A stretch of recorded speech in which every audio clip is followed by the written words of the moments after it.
Je pense que nous n'avons plus besoin de preuves. C'est là d'une évidence claire.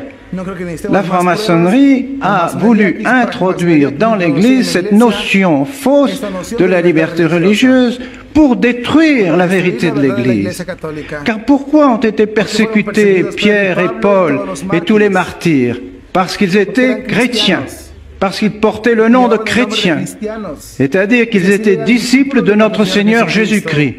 Et parce que ces disciples de notre Seigneur Jésus-Christ et cette religion se disaient la seule vraie, et étaient en train de convertir tous les disciples de toutes ces fausses religions, de toutes ces divinités païennes, de tous ces faux cultes.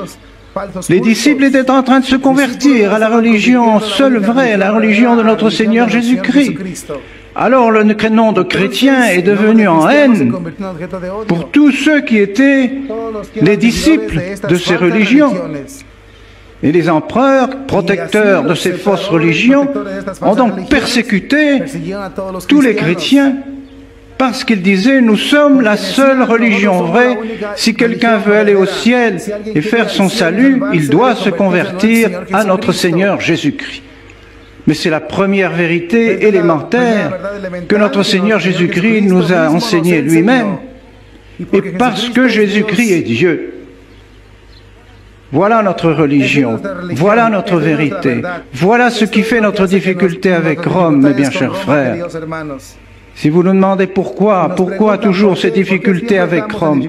Parce que nous refusons l'œcuménisme, parce que nous refusons la liberté de toutes les religions, parce que nous n'avons qu'un Dieu, un seul Dieu, notre Seigneur Jésus-Christ, qui vit et règne dans l'unité du Père et du Saint-Esprit dans les siècles des siècles.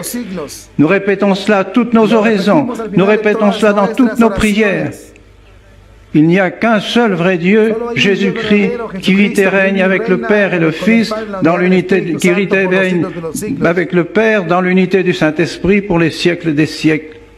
Et alors nous sommes persécutés, évidemment, par tous les adeptes des fausses religions, bien sûr.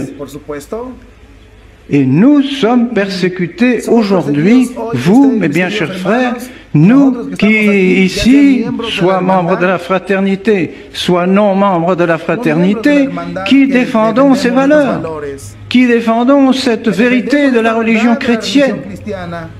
Vous n'êtes pas œcuméniste, vous n'avez plus le droit de rentrer dans nos églises. Dans ces églises catholiques qui ont été faites pour la religion chrétienne, qui ont été faites pour honorer notre Seigneur Jésus-Christ comme seul Dieu, seul Sauveur, seul salut, par sa sainte croix, par son sacrifice. Nous sommes chassés de ces églises parce que nous refusons que toutes les religions y figurent. Et vous le savez bien, c'est courant, c'est quotidien. On reçoit les protestants, on reçoit les musulmans dans nos églises, on reçoit les francs-maçons, on donne la communion à n'importe qui. Dans nos églises, églises catholiques, églises faites pour la véritable religion. Alors il est normal que nous soyons chassés. Et oui, nous sommes chassés de ces églises, nous ne pouvons plus y prier, nous ne pouvons plus continuer le culte qui était celui d'autrefois dans ces églises et que nous voulons rétablir. Eh bien, si nous ne pouvons pas être dans les églises, nous garderons la foi. Nous garderons la foi en notre Seigneur Jésus-Christ.